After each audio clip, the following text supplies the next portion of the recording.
Hello, I'm Barry Martyr from Sandia National Laboratories in Albuquerque, New Mexico, and I'd like to talk to you about trains. For a century, trains were the fastest and most convenient means of transportation available. In the last 50 years, however, this role has been assumed by the automobile and the airplane, to the extent that we now have too much of a good thing. High-speed rail is again being proposed as a solution to many of the transportation problems being faced by the United States. We've done little along these lines, other than generate a large number of studies and reports, virtually all of which indicate that high-speed rail would be technically feasible, environmentally desirable, cost and energy effective, and marketable.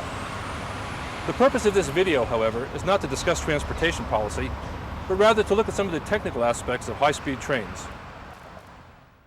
Germany, France, Japan, and several other countries have been successfully running high-speed trains for years. The fastest train in regular service today is the French TGV, with an operating speed of 186 miles per hour. In all conventional trains, including these bullet trains, the propulsive power is transmitted through the wheels. As the speed increases, though, wheels begin to lose their grip on the rails and can no longer provide the required power. Wheel slippage notwithstanding, the TGV holds the current speed record of 320 miles an hour. As it turns out, 300 miles an hour is somewhat of a practical limitation, because even if higher speed could be achieved, the cost of providing power to overcome air resistance would probably make it uneconomical. That's why jets fly at 35,000 feet, above 3/4 of the atmosphere. A train at this speed, however, would certainly compete with air travel for trips of up to 1,000 miles. Most of the proposals for very high-speed trains focus on magnetically levitated vehicles, which essentially fly along a magnetic guideway. These are propelled by a linear synchronous motor, which consists of sequentially energized coils in the roadbed interacting with a superconducting magnet on the train. While this is an exciting technology that has gotten much publicity, one should ask if a 300-mile-per-hour train using magnetic propulsion really needs to be levitated. Furthermore, is the linear synchronous motor, with its expensive switched and powered roadway, the optimal method of propulsion? Perhaps a simpler, less expensive, and less risky solution lies in the extension of a technology developed in the United States over 20 years ago. In the early 1970s in Pueblo, Colorado, the Federal Railroad Administration tested a train which rode on passive steel wheels and was propelled by a contactless linear induction motor. Passive wheels are attractive for several reasons. By not having to rely on wheel track adhesion to transmit power, the track is subject to less wear and thus requires less maintenance. The vehicle has good grade climbing capability. Electromagnetic braking is possible, further reducing track wear. The wheels and suspension need only provide a smooth, quiet ride.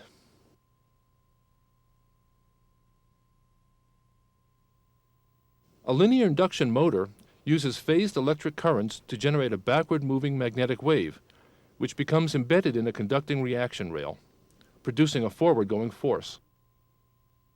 By reversing the phase, the motor can be used for braking. The continuous reaction rail for the Pueblo test was located along the center of the track. Linear induction motors, however, have inherent velocity limitations which are related to their length. The longer the motor, the faster it can go. Recently, workers at Sandia National Laboratories have developed and demonstrated a new type of linear induction motor, which operates not by embedding magnetic fields in a conductor, but by excluding it. In this propulsion scheme, pairs of closely spaced vertical coils on the vehicle straddle a segmented aluminum rail along the roadbed. The plate in this diagram represents one segment. The current is pulsed as the coils cross an edge and remains off as they move on to another segment. In essence, the pulsed coils push off segment edges because at the high frequency of operation, the magnetic field has insufficient time to penetrate. The concept has been named SERAPHIM, for segmented rail phased induction motor. The technology arose from Sandia's electromagnetic launch program, in which both aluminum plates and cylinders were accelerated to 1 kilometer per second, about 3 times the speed of sound, by passing through sequentially energized coils. This work is another example of weapons-related research being applied to civilian needs. A full-scale, but not full-speed, proof-of-principle demonstration was built using 300-turn coil pairs and a sliding aluminum plate.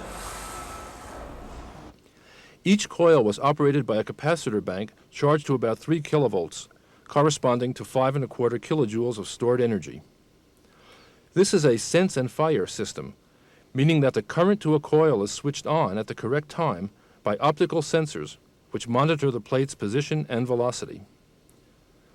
Using 7-millisecond pulses, the plate was accelerated to over 15 meters per second, or 34 miles per hour.